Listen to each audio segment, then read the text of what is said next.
Au cœur du tumulte de nos vies, lorsque les vents contraires des crises financières, des nouvelles inquiétantes et de l'incertitude de l'avenir soufflent avec violence, il est naturel de sentir ces fondations trembler. Chacun de nous connaît cette sensation d'instabilité, ce sentiment que le sol pourrait se dérober sous nos pieds à tout moment.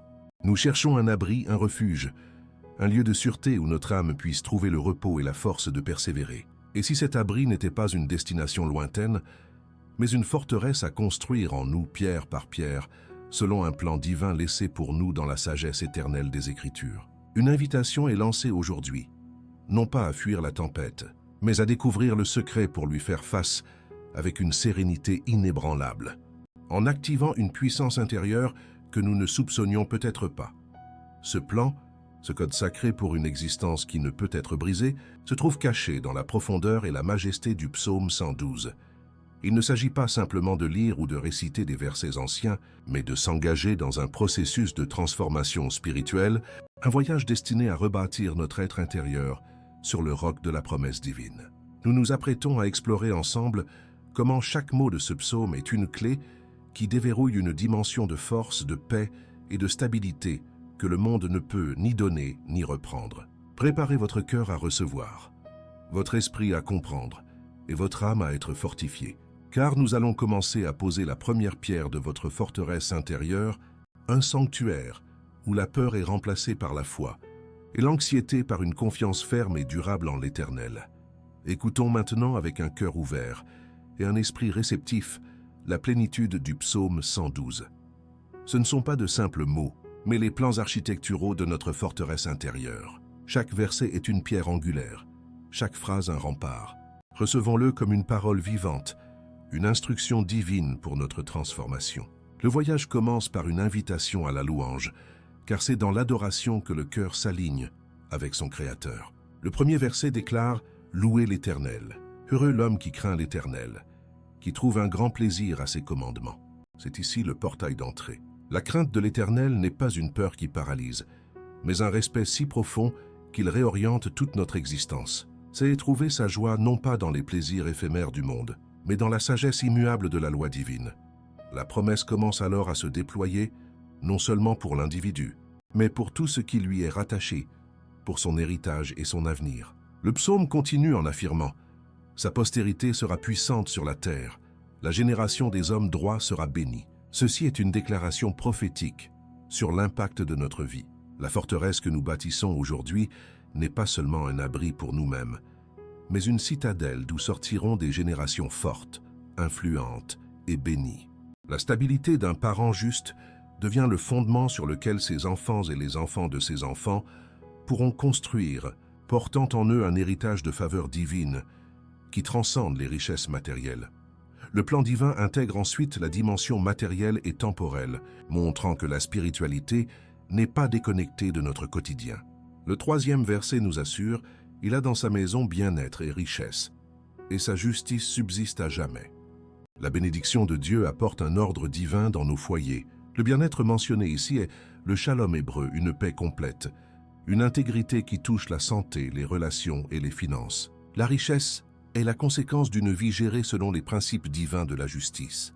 Et cette justice n'est pas un acte passager, elle est une qualité permanente de l'âme qui garantit une prospérité durable, à l'abri des fluctuations et des crises du monde. Au milieu des incertitudes et de la confusion de la vie, le psaume promet une source de clarté surnaturelle. Le verset 4 révèle « La lumière se lève dans les ténèbres pour les hommes droits, pour celui qui est miséricordieux, compatissant et juste. » Lorsque tout semble sombre, lorsque le chemin à suivre est obscur et que les solutions humaines font défaut, une lumière divine perce l'obscurité. Cette lumière n'est pas un hasard. Elle est une conséquence directe du caractère qui a été forgé en nous. Un cœur rempli de miséricorde, de compassion et de justice. C'est notre alignement avec le cœur de Dieu, qui devient une boussole intérieure, nous guidant infailliblement à travers les nuits les plus profondes. La description de cet homme inébranlable se poursuit, mettant en lumière son comportement actif dans le monde, un témoignage de la grâce qui l'habite. Le 5e verset nous enseigne « Heureux l'homme qui exerce la miséricorde et qui prête, qui règle ses actions d'après la justice. » La stabilité intérieure se traduit par une générosité extérieure. Il n'est pas prisonnier de la peur du manque, mais il opère depuis une position d'abondance spirituelle qui lui permet de donner, de prêter et d'aider. Ses décisions ne sont pas dictées par l'avidité ou la panique, mais par un standard divin de justice, faisant de lui un pilier de confiance et d'intégrité dans sa communauté. Nous arrivons maintenant au cœur même de la promesse, le secret de la stabilité absolue face aux tempêtes de la vie. Les versets 6 et 7 sont une encre pour l'âme, car ils ne chancellent jamais. La mémoire du juste dure à toujours. Il ne craint point les mauvaises nouvelles. Son cœur est ferme, confiant en l'Éternel. Imaginez une existence où les secousses du monde ne peuvent plus vous faire vaciller. Une vie où la peur des nouvelles angoissantes est remplacée par une confiance inébranlable. Le secret réside dans un cœur qui n'est pas seulement optimiste, mais qui est fermement ancré, établi, solidifié dans sa confiance en l'Éternel. C'est la définition même de la forteresse intérieure. Cette force intérieure atteint son apogée dans les versets suivants, décrivant un état de paix et d'autorité spirituelle qui défie toute opposition. Les versets 8 et 9 proclament « Son cœur est inébranlable, il n'a point de crainte jusqu'à ce qu'il voie ses adversaires anéantis. Il fait des largesses, il donne aux indigents. Sa justice subsiste à jamais, sa tête s'élève avec gloire. Le cœur n'est plus seulement ferme, il est maintenant invincible. La crainte a totalement disparu, remplacée par une certitude tranquille de la victoire finale. Et de cette position de sécurité absolue découle une générosité encore plus grande, une justice éternelle qui conduit à un honneur et une gloire qui ne peuvent être ternis. Enfin, le psaume se conclut par une image saisissante, un contraste puissant qui scelle la valeur et la vérité de la voix du juste. Le dernier verset déclare « Le méchant le voit et s'irrite, il grince des dents et se consume. Les désirs des méchants périssent. La stabilité, la paix et la prospérité du juste deviennent un témoignage silencieux mais puissant qui expose la futilité de la voie de l'égoïsme et de la rébellion. La vie construite sur le roc de la parole de Dieu demeure, tandis que celle bâtie sur le sable des désirs mondains s'effondre et se consume dans sa propre frustration. C'est la garantie finale que le chemin de la foi est le seul qui mène à une vie qui subsiste à jamais. Pour véritablement saisir la puissance transformatrice du psaume 112, il nous faut remonter à sa source, comprendre son architecture divine et le contexte dans lequel il fut forgé. Ce psaume n'est pas une simple poésie flottant hors du temps. Il est une pierre angulaire dans le grand édifice des Écritures, spécifiquement classé parmi les psaumes de sagesse. Contrairement aux psaumes de lamentation ou de louange pure, les psaumes sapientiaux, comme celui-ci, fonctionnent comme des manuels d'instruction pour une vie réussie selon Dieu. Ils ne se contentent pas de décrire une émotion, ils tracent un chemin, celui de la justice, et en révèlent les conséquences inévitables et bénies. Le psaume 112 est donc la charte, le document fondateur décrivant les droits, les privilèges et le caractère de celui qui choisit de bâtir sa vie sur le fondement de la sagesse divine. L'auteur de ce psaume reste anonyme, et cette absence de signature est en soi une révélation profonde. Alors que de nombreux psaumes sont attribués au roi David, nous rappelant ses triomphes et ses épreuves, le psaume 112 se présente sans attache personnelle. Cet anonymat lui confère une portée universelle et intemporelle. Il ne s'agit pas du portrait d'un héros spécifique de la foi, mais du modèle accessible à chaque être humain. La voix qui parle n'est pas celle d'un roi ou d'un prophète en particulier, mais celle de l'esprit de sagesse lui-même, offrant un plan directeur, non pas pour une élite spirituelle, mais pour quiconque, en tout lieu et à toute époque, prend la décision fondamentale de craindre l'Éternel. C'est l'invitation ouverte à devenir cet homme, cette femme, dont la vie est une forteresse. La structure même du psaume 112 est une clé de sa puissance spirituelle. Il s'agit d'un poème acrostiche, ce qui signifie que chaque ligne ou demi-verset commence par une lettre successive de l'alphabet hébreu, de Aleph à Tav. Pour l'esprit hébreu, cette forme littéraire n'était pas un simple artifice poétique. Elle symbolisait la complétude et la totalité. En couvrant l'alphabet du début à la fin, le psalmiste déclare que la bénédiction et le caractère de l'homme juste sont complets, ordonnés, et touchent tous les aspects de l'existence. Rien n'est laissé au hasard. De A à Z, la vie de celui qui craint Dieu est couverte par la promesse, structurée par la sagesse et destinée à la stabilité. C'est un code parfait, un système divin complet pour une vie inébranlable. De plus, le psaume 112 ne peut être pleinement compris sans son jumeau, le psaume 111 qui le précède. Ces deux psaumes fonctionnent en tandem, comme un diptyque sacré. Le psaume 111 est un hymne magnifique qui célèbre le caractère et les œuvres de Dieu. Il déclare que l'Éternel est miséricordieux, compatissant, juste et que ses œuvres sont fidèles et équitables. Le psaume 112 prend alors le relais et décrit l'homme qui craint ce Dieu. Miraculeusement, cet homme devient le reflet terrestre du caractère divin qu'il adore. Si Dieu est juste, l'homme juste subsiste à jamais. Si Dieu est miséricordieux et compatissant, la lumière se lève pour l'homme miséricordieux et compatissant. Le secret de la transformation réside ici. En contemplant et en révérant le caractère de Dieu, nous sommes transformés à son image.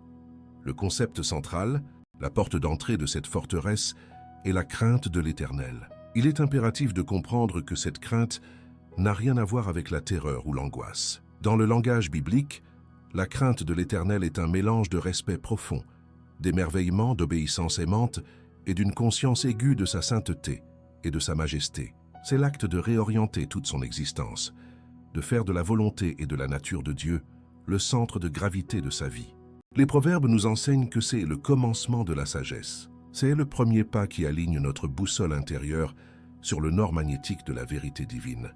Et c'est cet alignement qui garantit que nous ne perdrons jamais notre chemin, même dans les ténèbres les plus profondes. Ce psaume nous présente le portrait de l'homme juste, le tzaddik en hébreu. Cette notion est fondamentale dans la pensée biblique. L'homme juste n'est pas un homme sans péché ou parfait par ses propres efforts. Il est celui qui est en relation juste avec Dieu, qui a aligné sa vie sur l'alliance divine et dont les actions découlent de cette relation. Sa justice n'est pas une façade de piété, mais l'expression extérieure d'un cœur intérieurement consacré. Le psaume 112 agit alors comme un miroir prophétique. En le lisant et en le déclarant, nous ne faisons pas que lire la description d'un idéal lointain. Nous recevons la description de notre véritable identité en Dieu, l'identité que son esprit cherche à former en nous. Par conséquent, il faut aborder le psaume 112 non pas comme une simple prière ou un poème inspirant, mais comme un ensemble de décrets prophétiques. Chaque verset est une affirmation puissante de la réalité spirituelle qui appartient à celui qui est en Christ. Lorsque le texte dit « son cœur est ferme », il ne s'agit pas d'une suggestion, mais d'une déclaration de ce qui est rendu possible par la foi.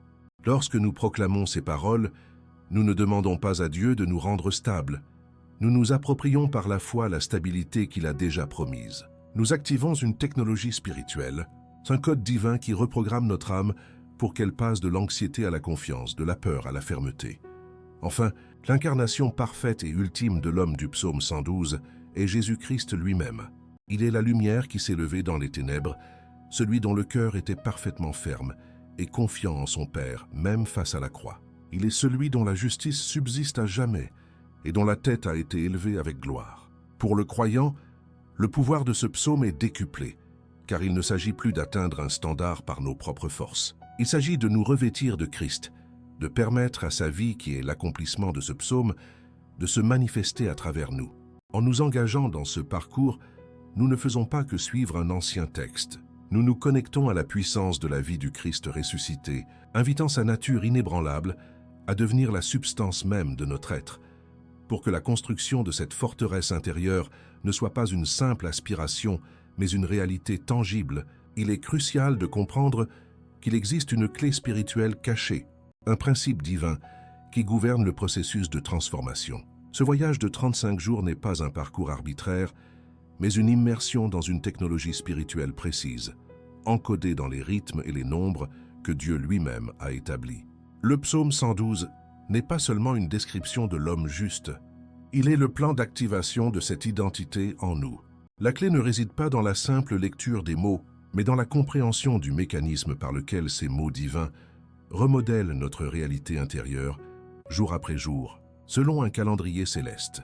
Le premier secret de cette clé est le principe de l'activation par la déclaration. Dans le royaume de Dieu, les promesses ne sont pas des récompenses passives que l'on attend, mais des territoires spirituels que l'on conquiert par la foi. Lorsque nous déclarons les versets du psaume 112, nous ne faisons pas une requête timide à Dieu dans l'espoir qu'il nous rende stables. Au contraire, nous nous engageons dans un acte prophétique puissant. Nous nous revêtons de l'armure du juste. Nous nous approprions l'identité que Christ a rendue disponible pour nous. Chaque proclamation, « Mon cœur est ferme, confiante en l'Éternel, n'est pas un vœu pieux, mais un décret qui ordonne à notre âme de s'aligner sur la vérité de la parole de Dieu, reconfigurant ainsi nos schémas de pensée, nos réponses émotionnelles et notre posture spirituelle face à l'adversité. Le choix de la durée de 35 jours est en soi une révélation de la méthode divine. Ce n'est ni un chiffre magique, ni une superstition, mais un principe de construction spirituelle profondément ancré dans le symbolisme biblique. Le nombre 35 est le produit de deux chiffres d'une puissance spirituelle immense, le 5 et le 7. Cette multiplication n'est pas un hasard mathématique, mais la signature de l'architecte divin, indiquant que le processus de construction de notre forteresse intérieure est une œuvre conjointe de sa grâce et de sa perfection, se déroulant sur un cycle complet et défini. Comprendre cette structure numérique, c'est comprendre le rythme de Dieu pour notre transformation. Le chiffre 5, dans la Bible, représente la grâce de Dieu, sa faveur imméritée qui nous capacite au-delà de nos propres forces. Il symbolise également l'humanité dans sa relation avec Dieu, comme en témoignent les 5 doigts de la main ou les 5 sens. Ainsi, les 5 semaines de ce parcours représentent l'application systématique et progressive de la grâce divine sur les 5 domaines fondamentaux de notre être. Notre esprit, notre âme, notre corps, nos relations et nos finances. Chaque semaine est consacrée à sceller un pilier de la grâce de Dieu sur un aspect de notre vie, assurant une transformation holistique et équilibrée où aucune partie de notre forteresse n'est laissée vulnérable. Le chiffre 7, quant à lui, est universellement reconnu dans les Écritures comme le nombre de la perfection divine, de l'achèvement et du repos. De la création du monde en 7 jours au cycle sabbatique, le 7 représente un cycle complet et parfait de l'œuvre de Dieu. Chaque période de 7 jours à l'intérieur de ce parcours constitue donc une étape fondamentale et complète de transformation. C'est le temps nécessaire à Dieu pour déraciner une ancienne forteresse de peur, pour poser une nouvelle fondation de foi, pour élever un mur de paix et pour consacrer une partie de notre être à sa justice. Chaque cycle de 7 jours nous fait passer d'un niveau d'instabilité à un niveau supérieur de solidité sur le roc. Cette combinaison du 5 et du 7 révèle la nature même de l'alliance divine. Le psaume 112 n'est pas une collection de belles idées, mais un extrait des termes de l'alliance que Dieu offre à ceux qui le craignent. La grâce, 5, est le don de Dieu, sa part de l'alliance. Notre engagement à parcourir le cycle complet de transformation, 7, est notre part, notre réponse de foi. En nous engageant dans ce parcours de 35 jours, nous entrons consciemment dans les termes de cette alliance de stabilité. Nous déclarons notre accord avec le fait que les promesses de lumière dans les ténèbres, de postérité puissante et d'un cœur inébranlable sont nos droits acquis en Christ. Ainsi, la clé spirituelle cachée est cette synergie divine entre la grâce qui initie et la perfection qui accomplit. Le processus est intentionnellement progressif et cumulatif, car on ne construit pas une forteresse en un instant. Les premiers 7 jours creusent les fondations en remplaçant la peur du monde par la crainte de Dieu. Les 7 jours suivants voient la lumière de la sagesse divine percer les ténèbres de la confusion. Le cycle suivant fortifie le cœur, le rendant résistant au choc. Chaque étape s'appuie sur la précédente, suivant le plan architectural divin symbolisé par le 5, multiplié par le 7, jusqu'à ce que la structure soit complète. En définitive, cette clé spirituelle transforme une simple lecture en un processus de co-construction avec Dieu. C'est l'intelligence spirituelle qui nous permet de coopérer activement avec l'œuvre de l'Esprit Saint en nous. En comprenant le rôle de la grâce, la signification des cycles divins et la puissance de l'activation par la foi, nous ne sommes plus des spectateurs passifs de notre vie spirituelle, mais des bâtisseurs avisés. Nous utilisons le code que Dieu nous a donné, le psaume 112, et nous suivons son calendrier de construction, les 35 jours, pour ériger en nous une demeure pour sa paix, une citadelle imprenable, où notre âme trouvera sécurité et force pour toujours. Pour que la parole devienne chair et que la promesse se transforme en réalité tangible, il est essentiel de s'engager dans une pratique quotidienne, une discipline spirituelle qui traduit notre désir de transformation en un acte de construction délibéré. Ce qui suit n'est pas un ensemble de rituels religieux, mais un guide pratique pour collaborer avec l'Esprit de Dieu, utilisant le plan du psaume 112 comme un véritable outil d'architecte. C'est l'invitation à passer de la simple connaissance intellectuelle à l'expérience vécue de la stabilité divine, en consacrant chaque jour un moment pour poser une nouvelle pierre à votre forteresse intérieure avec intention, foi et persévérance.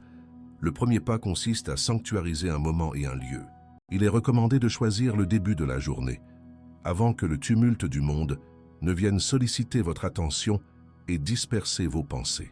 Ce moment matinal, que ce soit 15, 20 ou 30 minutes, devient un rendez-vous sacré, une première offrande de votre journée à votre Créateur. Trouvez un endroit calme dans votre demeure où vous ne serez pas dérangé, un lieu qui, par l'habitude, deviendra votre chantier personnel, votre hôtel de transformation. En créant cette routine, vous signifiez à votre âme et au monde spirituel que la construction de votre stabilité est votre priorité absolue. La posture que vous adoptez est une expression extérieure de la disposition de votre cœur. Que vous choisissiez de vous asseoir dans une position digne, de vous agenouiller en signe d'humilité ou de vous tenir debout comme un soldat prêt à recevoir ses ordres, l'essentiel est que votre corps reflète votre intention spirituelle. Plus importante encore est la posture de votre âme. Venez avec un cœur ouvert, un esprit attentif et une volonté soumise. Abandonnez vos propres angoisses, vos doutes et vos raisonnements au seuil de ce moment sacré. Présentez-vous non pas comme celui qui sait, mais comme celui qui est prêt à être enseigné, modelé et fortifié par la main du divin maître d'œuvre. Commencez chaque session par une prière de consécration simple mais profonde. Adressez-vous à Dieu en reconnaissant sa souveraineté et sa présence. Invitez consciemment le Saint-Esprit à être votre guide et votre instructeur durant ce temps. Vous pourriez dire des paroles telles que « Père céleste, je te consacre ce moment. Je consacre mon esprit, mon âme et mon corps à ton œuvre en moi. Ouvre mes oreilles spirituelles pour entendre ta voix et fortifie mon cœur pour recevoir ta parole. Que ce ne soit pas un simple exercice, mais une véritable rencontre qui me transforme à ton image. » Cet acte d'invitation ouvre la porte à l'opération surnaturelle de Dieu. Le cœur de la pratique est la déclaration prophétique du psaume 112. Ne le lisez pas comme un texte historique ou une poésie, décrivant quelqu'un d'autre. Appropriez-vous chaque verset en le déclarant à la première personne. Au lieu de lire passivement « Heureux l'homme qui craint l'Éternel », déclarez avec conviction et autorité « Je suis cet homme heureux qui craint l'Éternel. Je trouve un grand plaisir à ses commandements. » Lorsque le psaume dit « Son cœur est ferme, confiant en l'Éternel », proclamez « Mon cœur est ferme, mon cœur est confiant en l'Éternel ». Vous ne mentez pas, vous prophétisez sur votre propre vie, ordonnant à votre réalité de s'aligner sur la vérité éternelle de la parole de Dieu. Pour approfondir l'impact de cette pratique au fil des 35 jours, concentrez votre méditation sur une section spécifique du psaume, correspondant à la phase de construction dans laquelle vous vous trouvez. Durant les 7 premiers jours consacrés à la fondation, méditez et déclarez principalement les versets 1 et 2, en vous concentrant sur la crainte de l'Éternel et la bénédiction générationnelle. La deuxième semaine, consacrée à l'illumination, focalisez-vous sur le verset 4, demandant à la lumière divine de percer vos ténèbres. Cette approche ciblée permet à chaque promesse du psaume de s'ancrer profondément en vous, étape par étape. Accompagnez vos déclarations d'une visualisation par la foi. Lorsque vous déclarez « La lumière se lève dans les ténèbres », fermez les yeux et imaginez littéralement un faisceau de lumière divine perçant l'obscurité de vos problèmes, apportant clarté et solution. Lorsque vous affirmez « Mon cœur est inébranlable », visualisez-vous debout, tel un roc au milieu d'une tempête déchaînée, les vagues de mauvaises nouvelles et de pression se brisant contre vous sans parvenir à vous faire vaciller. La foi est la substance des choses que l'on espère. La visualisation est un outil puissant pour donner de la substance à votre foi et rendre la promesse réelle pour votre subconscient. Maintenez cette discipline avec une constance inébranlable pendant les 35 jours. La transformation spirituelle est un processus, non un événement instantané. Il y aura des matins où vous ne ressentirez rien, des jours où le doute tentera de s'infiltrer. C'est précisément dans ces moments que votre persévérance forge le caractère. Chaque jour où vous vous présentez à votre rendez-vous divin, que vous le sentiez ou non, vous ajoutez un mortier de fidélité aux pierres de votre forteresse. C'est la régularité de l'effort, soutenue par la grâce, qui garantit l'achèvement de la structure. Clôturez toujours votre temps de prière par une expression de gratitude anticipée. Remerciez Dieu non pas pour ce que vous espérez qu'il fera, mais pour ce que sa parole déclare qu'il a déjà accompli et est en train de manifester en vous. Dites, Père, je te remercie parce que mon cœur devient ferme. Je te remercie pour la lumière qui se lève déjà. Je te remercie parce que tu me rends inébranlable selon ta promesse. La gratitude est le sceau de la foi. Elle déplace votre attention de l'état actuel de vos problèmes vers la certitude de la solution divine. Et elle maintient votre cœur dans une atmosphère de paix et de confiance. Enfin, ne laissez pas la forteresse confinée à votre moment de prière matinale. Emportez-la avec vous tout au long de votre journée. Lorsque vous recevez un courriel stressant, rappelez-vous intérieurement « Mon cœur est ferme, je ne crains pas les mauvaises nouvelles ». Face à une décision complexe, murmurez « La lumière se lève pour moi dans les ténèbres ». En faisant de ces déclarations vos réflexes spirituels face aux défis quotidiens, vous ne faites pas que construire la forteresse le matin. Vous apprenez à y vivre, à y demeurer, à en faire votre habitation permanente, transformant ainsi une pratique en une nouvelle nature. Le voyage de 35 jours au cœur du psaume 112 n'est pas une course, mais une ascension progressive, une construction méticuleuse, où chaque jour ajoute une pierre à l'édifice de votre âme. Cette progression n'est pas le fruit du hasard, mais suit un calendrier divin, un rythme de transformation où les effets se cumulent et se renforcent, révélant la fidélité de l'architecte qui ne laisse aucune œuvre inachevée. Il est essentiel de comprendre que chaque étape est à la fois une fin en soi et la préparation nécessaire pour la suivante, un processus organique où la grâce de Dieu rencontre la persévérance de la foi humaine. Les 3 premiers jours marquent une rupture décisive avec l'ancien état d'anxiété. Le premier jour, un acte de volonté est posé, la décision de croire et de s'engager. Dès le 3e jour, un premier fruit subtil mais réel se manifeste. Ce n'est pas encore une victoire éclatante, mais un apaisement intérieur, un silence inhabituel là où régnait auparavant le tumulte de la peur. Le vacarme incessant de l'inquiétude commence à s'apaiser, remplacé par une quiétude que l'on croyait perdue. C'est le premier signe que les fondations de la forteresse sont en train d'être creusées, non pas sur le sable mouvant des circonstances, mais sur le roc solide de la parole déclarée. Au 7e jour, le premier cycle de perfection divine s'achève, et avec lui, une première étape de consolidation est franchie. Une protection spirituelle devient palpable. La personne engagée dans ce parcours ressent un sentiment de couverture, comme si un bouclier invisible avait été érigé autour de son esprit et de ses émotions. La tendance à paniquer face aux imprévus a perdu de sa force. La première semaine ne supprime pas les défis, mais elle établit un périmètre de sécurité intérieure, une première muraille où l'âme peut commencer à trouver refuge, sachant que la construction est désormais sous la protection du Très-Haut. La 2e semaine, du 8e au 14e jour, est la phase de l'illumination. La promesse que la lumière se lève dans les ténèbres devient une expérience vécue. Autour du 10e jour, dans un domaine de vie marqué par la confusion, que ce soit une décision professionnelle, une situation familiale complexe ou une incertitude financière, une clarté inattendue commence à poindre. Ce n'est pas une révélation spectaculaire, mais plutôt une série de petites intuitions, d'idées nouvelles et de confirmations qui tracent un chemin là où il n'y avait qu'un mur. La prière n'est plus un cri dans le vide, mais un dialogue où des réponses commencent à se dessiner. À l'issue de cette 2e semaine, au 14e jour, l'espoir n'est plus une simple aspiration. Il est devenu une encre tangible pour l'âme. La personne commence à voir non seulement le problème, mais aussi la solution divine qui se profile.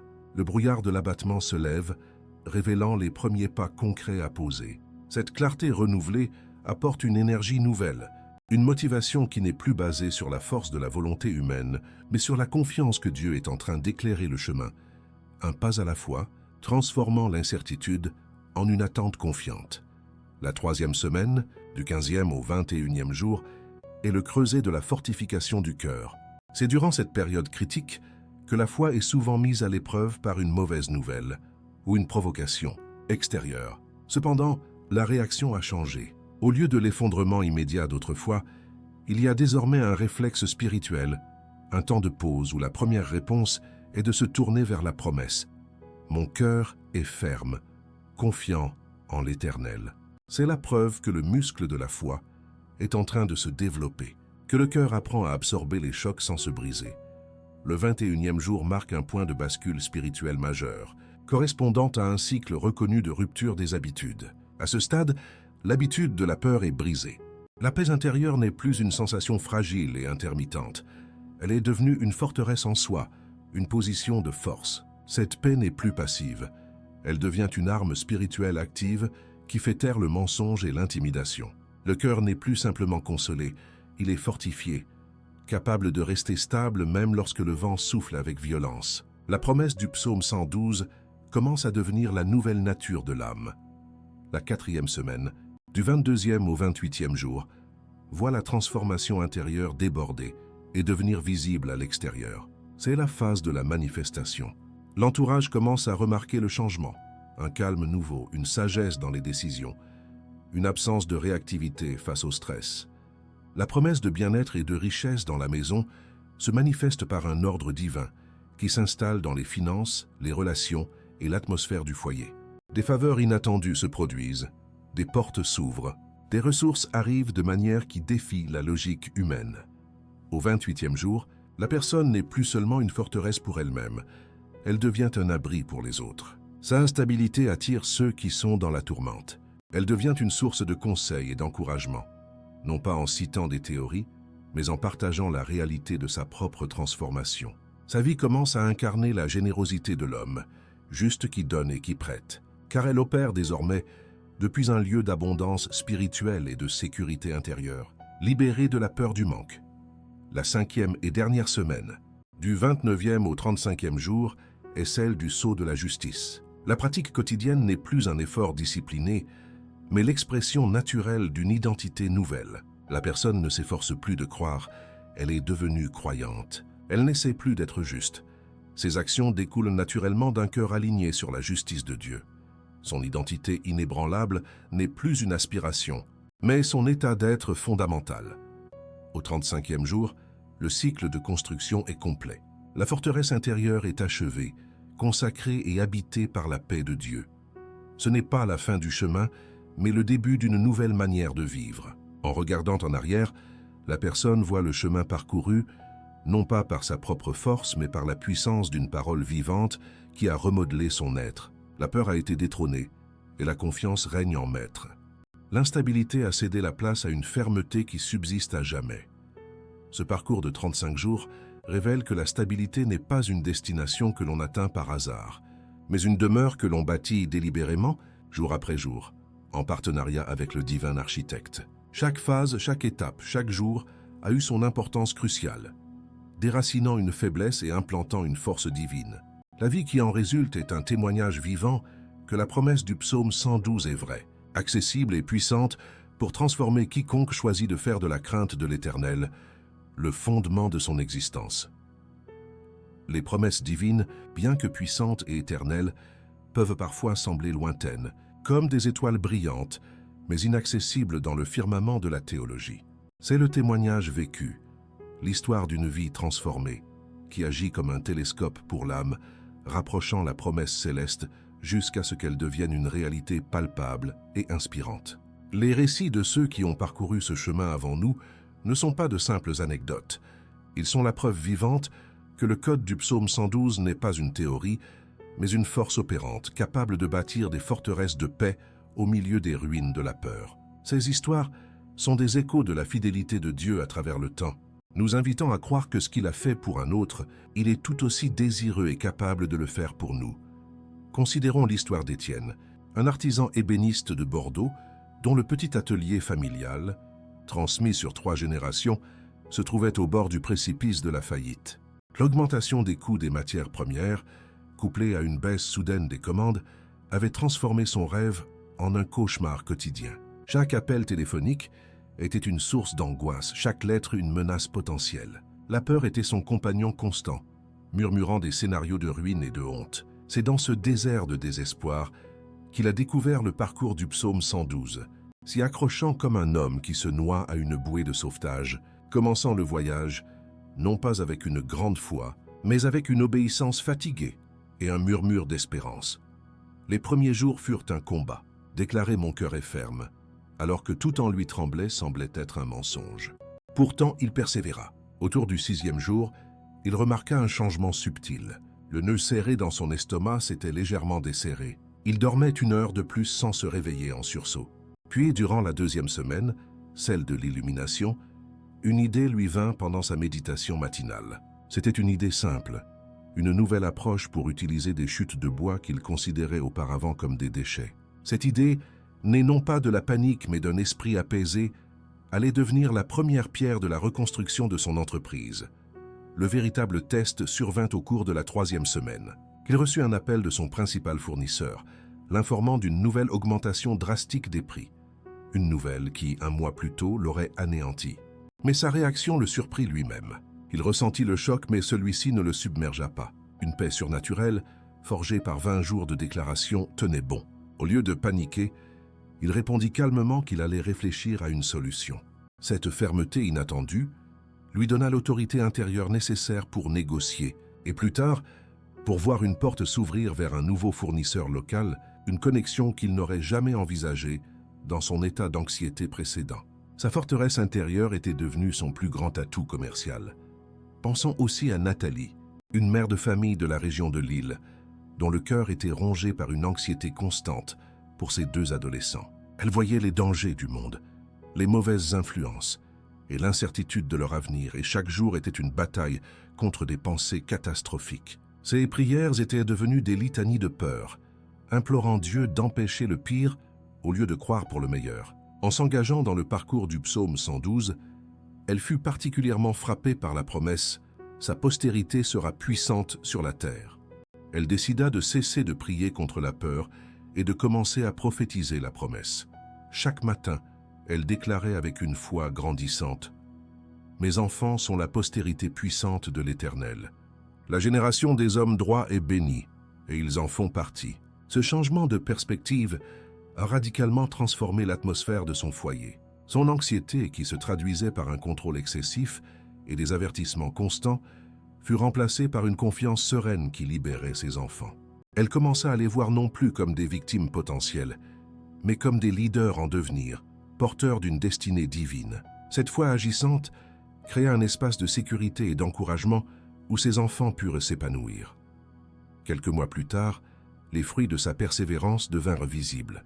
Son fils aîné, qui était indécis et peu motivé, trouva une passion pour une voie professionnelle et s'y engagea avec une détermination nouvelle. Sa fille, qui luttait contre un manque de confiance en elle, fut élue déléguée de sa classe, manifestant un leadership que personne n'avait vu en elle auparavant. Nathalie comprit que la forteresse qu'elle avait bâtie en elle-même était devenue un rempart de bénédiction pour toute sa famille, prouvant que la stabilité d'un cœur juste a le pouvoir de redéfinir l'avenir de la génération suivante. Ces témoignages modernes ne sont que le reflet contemporain d'une vérité tissée à travers toute l'Écriture. La Bible elle-même est un grand livre de témoignages, révélant comment des hommes et des femmes, dans des circonstances bien plus terribles que les nôtres, ont incarné les principes de l'homme inébranlable du psaume 112. Leur vie nous montre que cette promesse n'est pas limitée à notre ère, mais qu'elle est un principe éternel du royaume de Dieu, accessible à tous ceux qui choisissent de faire de l'Éternel leur confiance. Prenez l'exemple de Joseph, vendu comme esclave par ses propres frères, faussement accusé d'agression et jeté dans une prison égyptienne. Il a reçu une succession de mauvaises nouvelles qui auraient dû écraser son esprit et remplir son cœur d'amertume. Pourtant, à chaque étape de sa descente aux enfers, les Écritures rapportent que l'Éternel était avec Joseph. Son cœur est resté ferme, non pas parce que ses circonstances étaient favorables, mais parce que sa confiance était ancrée en Dieu. Même dans les ténèbres de la prison, sa justice et son intégrité firent de lui une lumière, lui valant la confiance du geôlier et finalement celle de Pharaon lui-même. Joseph est l'incarnation parfaite de l'homme du psaume 112. Sa justice a subsisté à jamais, même lorsqu'elle le conduisait en prison. La lumière s'est levée pour lui dans les ténèbres les plus profondes. Il a exercé la miséricorde et la compassion de manière spectaculaire en pardonnant à ses frères et en pourvoyant à leurs besoins. Et à la fin, sa tête s'est élevée avec gloire, non seulement pour lui-même, mais pour le salut de nations entières. La forteresse intérieure de Joseph, bâtie sur la confiance en Dieu et non sur les circonstances, a fait de lui un pilier de stabilité pour le monde de son époque. Considérons également le prophète Daniel. Face à un décret royal qui condamnait à mort toute personne priant un autre Dieu que le roi, il n'a pas vacillé. La mauvaise nouvelle n'a pas ébranlé son cœur. Sa routine de prière, sa connexion à la source de sa force, était non négociable. Sa forteresse intérieure était si solide que la menace de la fosse au lion lui paraissait moins redoutable que la perspective de déconnecter son âme de son Dieu. Son cœur était inébranlable, il n'avait point de crainte, car il savait que sa confiance en l'Éternel était un bouclier plus puissant que les mâchoires des lions. Ces géants de la foi, tout comme Étienne l'artisan et Nathalie la mère de famille, nous enseignent une leçon universelle. La stabilité n'est pas l'absence de tempête, mais la présence d'une forteresse intérieure. Que ce soit face à la faillite, à l'anxiété parentale, à la trahison fraternelle ou à un décret de mort, le principe reste le même. Un cœur qui choisit de se fonder sur la crainte de l'Éternel et de se délecter de ses commandements devient un roc que les vagues du chaos ne peuvent submerger. Le code divin du psaume 112 est la clé qui ouvre l'accès à cette même puissance qui a soutenu Joseph et Daniel, une puissance qui est offerte aujourd'hui à quiconque ose croire et bâtir. Lorsque le 35e jour s'achève, un silence sacré s'installe dans l'âme. Ce n'est pas la fin d'un effort, mais l'aube d'une nouvelle existence. Le cycle de construction est parvenu à son terme divin et la forteresse intérieure, méticuleusement érigée pierre par pierre, est désormais achevée. Elle n'est plus un chantier en cours, mais une demeure consacrée, un temple personnel où la présence tangible de Dieu vient habiter. Le processus de transformation a cédé la place à un état d'être permanent. L'individu ne se contente plus de visiter un lieu de sécurité lors de ses prières matinales. Il est devenu lui-même cette citadelle, portant en lui une atmosphère de paix et de stabilité qui le suit partout où il va. C'est le passage de la construction à l'habitation, de la promesse à la possession. Une protection divine ultime, autrefois un concept théologique, est maintenant une réalité vécue. La peur des mauvaises nouvelles, ce tyran qui dictait les émotions, a été totalement détrônée et bannie du royaume du cœur. Elle a été remplacée non pas par un simple optimisme, mais par une connaissance profonde et inébranlable de la souveraineté de Dieu. La personne vit désormais derrière un rempart spirituel si solide que les flèches enflammées de l'ennemi, qu'il s'agisse de doutes, de diagnostics médicaux inquiétants ou de menaces financières, se consument avant même d'atteindre leur cible. Son esprit est gardé par la paix de Dieu, qui surpasse toute intelligence, une paix qui n'est pas l'absence de tempête, mais la présence du maître de la tempête au centre de son être. De cette forteresse de paix émane une autorité spirituelle nouvelle et tranquille. Les prières ne sont plus des supplications anxieuses lancées depuis une vallée de désespoir, mais des décrets de foi proclamés depuis les remparts de la victoire. Les paroles de cette personne, désormais alignées sur la parole de Dieu, portent un poids créateur. Elles ont le pouvoir de calmer les tempêtes dans la vie des autres, d'apporter l'ordre dans le chaos et de libérer l'espérance là où régnait la résignation. La promesse que sa tête s'élève avec gloire s'est accomplie. Elle ne marche plus la tête baissée par le souci, mais la tête haute, couronnée de la dignité et de l'honneur que Dieu confère à ses enfants fidèles. L'abondance promise, le bien-être et la richesse dans sa maison se déversent comme une conséquence naturelle de cet alignement intérieur. Il ne s'agit pas d'une richesse ostentatoire et matérielle, mais d'un ordre divin qui imprègne chaque aspect de la vie. Les finances sont gérées avec sagesse et se multiplient avec une faveur surnaturelle. La santé du corps est renforcée par la paix de l'âme. Les relations autrefois tendues par le stress et l'insécurité sont maintenant marquées par la grâce, la patience et l'amour. La maison de cette personne devient un havre de paix, un lieu où le shalom de Dieu est si palpable que les visiteurs en sont touchés et restaurés. C'est la prospérité de l'âme qui a débordé pour mettre de l'ordre dans tout le domaine temporel. La justice, qui était au départ un commandement à suivre, est devenue la nature même de son cœur. La promesse que sa justice subsiste à jamais est scellée dans son identité. Ses décisions ne sont plus le fruit d'un calcul égoïste ou d'une réaction impulsive, mais découlent d'une boussole intérieure infailliblement pointée vers l'équité, la miséricorde et l'intégrité. Elle devient un pilier dans sa communauté, une personne de confiance vers qui l'on se tourne pour un conseil sage et impartial. Sa vie est un témoignage vivant que la droiture n'est pas un fardeau, mais le chemin vers une influence durable et un honneur qui ne peut être terni par le temps ou les circonstances. La bénédiction ne s'arrête plus à sa propre personne, elle devient une source qui irrigue les générations futures. La puissante déclaration « Sa postérité sera puissante sur la terre » prend vie sous ses yeux. La stabilité qu'elle a acquise devient le fondement sur lequel ses enfants construisent leur propre vie. Elle leur transmet non pas un héritage de peur et d'anxiété, mais un héritage de foi, de confiance et de faveur divine. La forteresse qu'elle a bâtie en elle-même devient une citadelle pour toute sa lignée.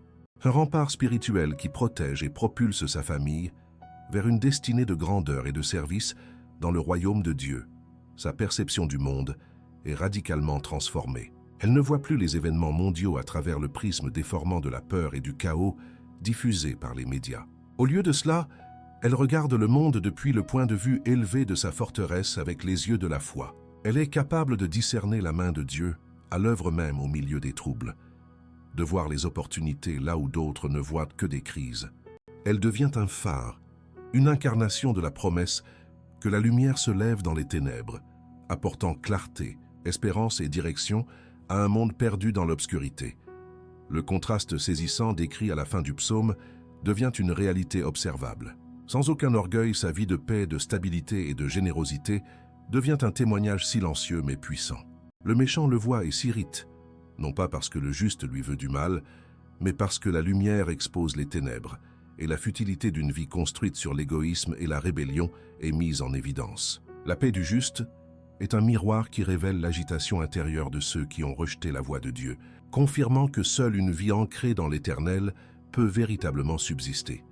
La communion avec Dieu, qui a commencé comme une discipline quotidienne, s'est épanouie en un délice constant. La prière n'est plus un événement programmé, mais une conversation ininterrompue, une conscience permanente de sa présence. La forteresse n'est pas une prison où l'on se cache du monde, mais un temple vivant, un sanctuaire mobile d'où la gloire et l'amour de Dieu rayonnent. La personne ne vit plus pour se protéger, mais pour servir, sortant de sa citadelle non pas avec appréhension, mais avec la confiance tranquille de celui qui sait qu'il est porteur de la solution divine pour un monde en souffrance. Au terme de ce voyage, une vérité glorieuse est scellée dans l'esprit, l'âme et le corps. La vie inébranlable n'est pas un mythe, c'est un héritage. Ce n'est pas un sommet inaccessible, réservé à quelques saints du passé, mais la réalité promise à quiconque ose prendre Dieu au mot, s'engager dans son processus et persévérer jusqu'au bout. La personne qui a achevé ce parcours est la preuve vivante que le code du psaume 112 est vrai. Elle est devenue cet homme, cette femme, qui ne chancelle jamais, dont le cœur est ferme, confiant en l'Éternel, non pas pour un jour ou une saison, mais pour toujours. La forteresse est bâtie, la paix est établie et une nouvelle vie, une vie de stabilité divine, ne fait que commencer. Nous voici parvenus au terme de notre parcours de 35 jours, au seuil non pas d'une conclusion, mais d'un commencement glorieux. La poussière de la construction est retombée. Le bruit des outils s'est tu, et devant vous, en vous, se dresse une forteresse achevée, baignée dans la lumière de la présence de Dieu. Ce que vous avez entrepris par un acte de foi, jour après jour, déclaration après déclaration, est devenu votre réalité. Vous n'êtes plus un simple visiteur de la promesse, vous êtes devenu son habitant. La question n'est plus de savoir comment construire, mais comment vivre depuis ce lieu de sécurité divine. Comment faire de cette citadelle intérieure non seulement votre refuge, mais le quartier général d'où vous mènerez une vie de victoire, d'influence et de paix. Regardez en arrière un instant, non pas avec nostalgie, mais avec une sainte admiration pour l'œuvre que Dieu a accomplie. Souvenez-vous de l'âme qui tremblait au moindre souffle du vent contraire, du cœur qui se serrait à l'annonce de chaque mauvaise nouvelle. Cette personne n'est plus vous. Par la puissance du code divin encodé dans le psaume 112, une métamorphose a eu lieu. La peur a été déracinée et remplacée par une confiance ferme. L'anxiété a été dissoute et remplacée par une paix qui garde votre esprit. Ce n'est pas un changement superficiel d'humeur, c'est une transplantation d'identité. Vous n'essayez plus d'être fort, vous êtes devenu fort en celui qui est votre force. Vous portez en vous la signature de l'homme, de la femme, dont le cœur est inébranlable, confiant en l'Éternel. Les tempêtes de la vie ne cesseront pas. Le monde continuera de connaître ses crises, ses incertitudes et ses alarmes. Mais ce qui a changé de manière irrévocable, c'est vous. Vous ne ferez plus face aux vagues comme un navire sans ancre, ballotté au gré des flots. Vous les affronterez comme un phare bâti sur le roc, dont la lumière perce les ténèbres et dont la structure reste immuable, quel que soit le déchaînement des éléments. Votre forteresse n'est pas une échappatoire à la réalité. Elle est votre poste d'observation divin, vous permettant de voir au-delà de la tempête, de discerner la main de Dieu et de marcher avec une assurance sereine, là où les autres sont paralysés par la peur. C'est pourquoi l'invitation qui vous est lancée aujourd'hui est celle de la persévérance. Ne considérez pas la fin de ces 35 jours comme l'obtention d'un diplôme que l'on accroche au mur et que l'on oublie. Considérez-la comme l'inauguration d'un nouveau mode de vie. Continuez à vous tenir chaque matin dans votre sanctuaire intérieur. Continuez à déclarer la vérité du psaume 112 sur votre vie, non plus comme un acte de construction, mais comme un acte de maintenance et de communion.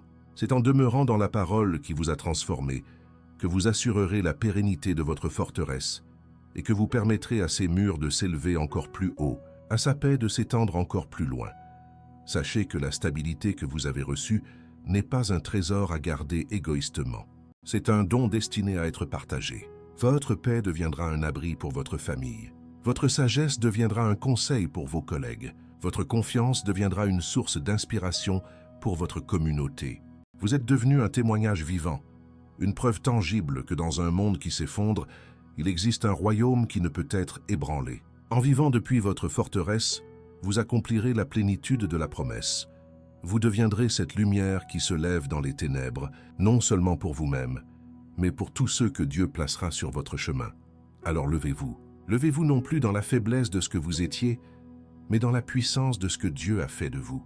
Vous êtes la justice de Dieu en Christ. Votre cœur est ferme, votre esprit est en paix, et votre avenir est assuré. Marchez avec l'assurance de celui qui sait que plus grand est celui qui est en lui que celui qui est dans le monde. La forteresse est bâtie, la promesse est accomplie. Votre vie inébranlable ne fait que commencer.